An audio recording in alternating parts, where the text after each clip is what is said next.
ননদের ছেলেকে মুসলমানি করানো হয়েছে, আর তাই আজকে নানি বাড়ি থেকে সবাই ভালোবাসার ডালা নিয়ে যাচ্ছে নাতিকে দেখতে। এটি আমাদের মুন্সিগঞ্জ জেলার একটা ঐতিহ্য। আজকের এই দিনটার জন্যই 2 দিন যাবত আমরা এত আয়োজন করেছি। সব আত্মীয় স্বজনেরা আমরা একসাথে যাচ্ছি, তাই আজকে আমরা 2টা গাড়িতে করে যাব। আর পরিবারের সবাই একসাথে কোথাও যাওয়ার আনন্দটাই কিন্তু একটু অন্যরকম। অবশেষে আমরা ডালা নিয়ে রওনা হয়ে গেলাম ভাগিনাকে দেখার উদ্দেশ্যে। আসসালামু আলাইকুম, কেমন আছেন সবাই? আজকের ভিডিওটিতে দেখিয়ে দিব আমরা মুন্সিগঞ্জের মানুষেরা কিভাবে মুসলমানের জন্য ডালা তৈরি করি এবং ডালাতে কি কি থাকে। আগের ভিডিওতে দেখিয়ে দিয়েছি কি কি আয়োজন হয়েছে। সকালে ঘুম থেকে উঠেই দেখি আমার নানি শাশুড়ি পিঠার ডো তৈরি করছে। এইদিকে আমার শাশুড়ি ভাত, ডাল, আলুর ভর্তা বানিয়ে নিয়েছে। এরপরে হচ্ছে এক এক করে সুন্দর করে পিঠাও বানিয়ে নিচ্ছে। তো গরমকাল, তাই অন্য কোনো পিঠা বানানো হয়নি, শুধুমাত্র তেলে ভাজা পিঠাগুলি বানানো হয়েছে। তেলের পিঠাগুলো কিন্তু খুবই সুন্দর হয়েছে। প্রতিটা পিঠাই কিন্তু খুবই সুন্দর করে ফুলে উঠেছে। একটু পরে আমার খালা শাশুড়ি এবং মামি শাশুড়ি সবাই চলে আসছে। সকালে নাস্তা শেষ করে আমি, আমার ননদ, খালা শাশুড়ি এবং মামি শাশুড়ি সবাই মিলে একে একে বাজারে চলে যাচ্ছি। রাস্তায় গাড়ি পাচ্ছিলাম না, তাই আমরা আলাদা আলাদা করে গিয়েছি। সবাই মিলে আমরা প্রথমেই চলে গেলাম হাড়ি পাতিল কিনতে। এই দোকানটাতে খুবই ভিড় থাকে সব সময়। আমার ননদ ভিতরে গিয়ে তারপর এক এক করে পাতিলা দেখছে এবং আমাদেরকেও দেখাচ্ছে। আর আমাদের এইদিকে এই নিয়মটা রয়েছে, মুসলমানি করালে অনেক রকমের খাবারের ডালা এবং সাথে হাড়ি পাতিলা দেয়। আপনাদের অঞ্চলে কি এই নিয়মটা আছে কিনা আমাকে কমেন্ট করবেন। এই পাতিলাগুলো আমরা নিয়ে নিলাম। এরপর সাথে কিন্তু আমরা একটা বোলের সেট নিয়েছি। এরপর চলে আসলাম ফলের দোকানে। এখান থেকে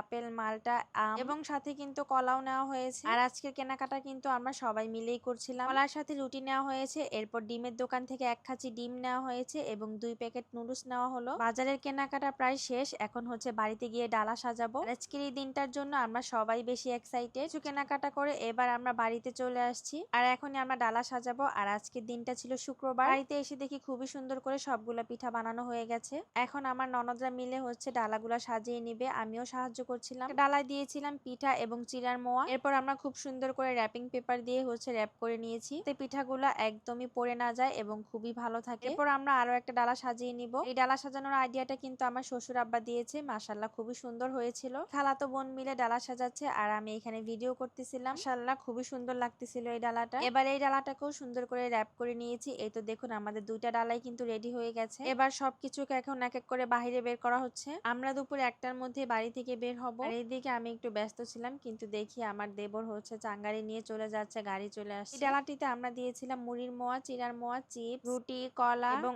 আম, সাথে তো ডিম আর অনেক কিছুই ছিল। আগেকার দিনের মুরব্বীরা এইসব নিয়ম নীতি পালন করত, আর এখনো কিন্তু আমাদের গ্রামে এই নিয়মটা পালন করা হয়। পরিবারের সবাই একসাথে যাচ্ছি, আমাদের খুবই আনন্দ হচ্ছিল। শুধু খাবারের জিনিসপত্রই না, সাথে কিন্তু হাড়ি পাতিলাও নেওয়া হয়। আপনাদের অঞ্চলে কি মুসলমানি করালে এইরকম নিয়ম নীতি পালন করা হয় কিনা আমাকে কমেন্ট করে যাবেন। একটা চাঙ্গারিতে করে সবকিছু নিয়ে যাচ্ছিলাম, তবে এটা জায়গা হবে না, তাই সবকিছু এখন গাড়িতে একটা একটা করে উঠিয়ে এরপর চাঙ্গারিটাকে পিছনে বেঁধে তারপর নেওয়া হবে। আর ওইদিকে সবাই আমার জন্য অপেক্ষা করতেছিল। ফাইনালি আমিও রেডি হয়ে বের হয়ে গেলাম। হাড়ি পাতিলাগুলা কিন্তু গাড়ির ছাদে বাঁধা হয়েছে আর চাঙ্গারিটা পিছনে দেওয়া হয়েছে। গ্রামাঞ্চলে যদি কারো বাচ্চা হয় এবং 6 দিনের দিন ছুটি তোলা হয়, আর এই ছুটি তোলার সময় কিন্তু এইভাবে সবাই হাট বাজার করে নিয়ে যায় এবং নিয়ে গিয়ে সবাই অনেক আনন্দ ফুর্তি করে ছুটি তোলে। ফাইনালি আমরা বাসা থেকে বের হয়ে গেলাম। মাঝ রাস্তায় থেকে আমার ননদের শাশুড়িকে নিয়ে নিলাম, কারণ সবাই মিলে একসাথে যাওয়ার মজাটাই অন্যরকম। চলে আসলাম ভাইরাল প্রেম ব্রিজে। এই ব্রিজটা কিন্তু খুবই ভালো লাগে আমার কাছে। ফাইনালি আমরা চলে আসলাম বালুচর, আমার ননদের বাসার সামনে। অনেকেই বলেন আপু আপনার ননদ তো একটাই, আর এটা হচ্ছে আমার মামা শ্বশুরের মেয়ে। মামাতো ননদের বাসায় এসেছি আমরা। ডালা নিয়ে কিন্তু আগেই চলে আসছে। এরপরে আমরা সবাই আসলাম। শুকনো খাবার গুলা ছিল এই চাঙ্গারির মধ্যে এবং ফল ছিল। আসার পরপরই আমাদেরকে শরবত দেওয়া হয়েছে। পরে আমাদেরকে দুপুরের খাবার দিয়ে দিয়েছে। আর আজকে দুপুরের খাবারের মেনু ছিল ভাত, করলা ভাজি, গরুর মাংস, মুরগির মাংস